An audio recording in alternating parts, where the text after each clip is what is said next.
இந்த ருத்ராட்ச மாலை பாருங்க. நம்ம ஒரு ருத்ராட்ச மாலை ஒரு ருத்ராட்சயத்த ஒரு பெருசா லைனா இது பண்ணி ஒரு மாலையா போட்டிருக்காங்க. அப்புறம் அத சுத்தி வந்து இந்த மாரி வேலி வச்சிருப்பாங்க. இன்னைக்கு செம கூட்டம் கைஸ். நான் இன்னைக்கு போனது பார்த்தீங்கன்னா, நானும் மண்டே தான் வந்தேன். செம கூட்டம்.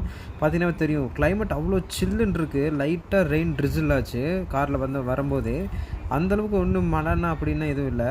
இங்கேருந்து பார்த்தீங்கன்னாவே அப்படியே சூப்பர்பா இருக்கு பார்த்தீங்களா, இந்த ஸ்டாச்சுக்கு அப்படியே அந்த சுத்தி இருக்கிற என்விரான்மெண்ட்டுக்கு வேற லெவலா இருக்கும். எதுவுமே ஆர்ட்டிஃபிஷியலாவே இருக்காது. எல்லாமே நேச்சுரலாவே இருக்கும். இங்கேருந்து நான் காட்டுறேன் பாருங்க. அப்படியே ஏதோ அந்த அந்த தோப்பு மாரி இருக்கிற தென்னந்தோப்பெல்லாம் பார்த்தீங்கன்னா, அப்படியே சூப்பர்பா இருக்கு அப்படியே இங்கேருந்து பார்க்குறக்கு. வேற லெவல் கைஸ். நீங்க இங்க இங்க வந்தாலே ஒரு மைண்ட் கொஞ்சம் ரிஃப்ரெஷிங் ஆன மாரி இருக்கும். பார்த்தீங்கன்னாவே தெரியும், நெறைய இங்க கூட்டம் இருக்கும். ஓகேங்களா? பின்னாடி நம்ம ஸ்டாச்சு பின்னாடி இருக்கும்.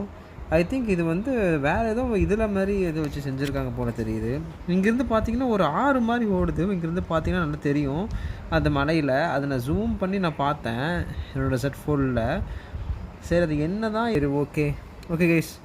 அப்புறம் கொஞ்சம் ரொம்ப லைட்டா பசிக்கிற மாரி இருந்தது. சரி, அங்கேயே கொஞ்சம் கொஞ்சம் கடைகள்லாம் இருந்தது. அங்கே போய் பார்க்கத்தான்.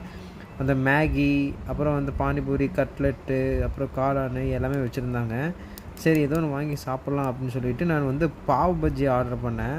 அப்புறம் பாவ் பஜ்ஜி ஒன்று, அப்புறம் 2 பர்கர் ஆர்டர் பண்ணேன். ஒரு சீஸ் பர்கர் ஒன்று, அப்புறம் பார்த்தீங்கன்னா ஒரு வந்து வெறும் பர்கர் ஒன்று. ஓகேங்களா? பார்த்தீங்கன்னாவே தெரிஞ்சிருக்கும். ஆனால் வந்து ஓகே, ரேட்டும் வந்து ஒரு அஃபோர்டபுள் மாரி தான் இருந்தது. ஓகே, இது வந்து பார்த்தீங்கன்னா வெறும் பர்கரு. அப்போ இது வந்து பார்த்தீங்கன்னா சீஸ் பர்கர் மாரி இன்னொன்று. வெறும் பர்கர்லேயே பார்த்தீங்கன்னா கொஞ்சம் நல்லா அந்த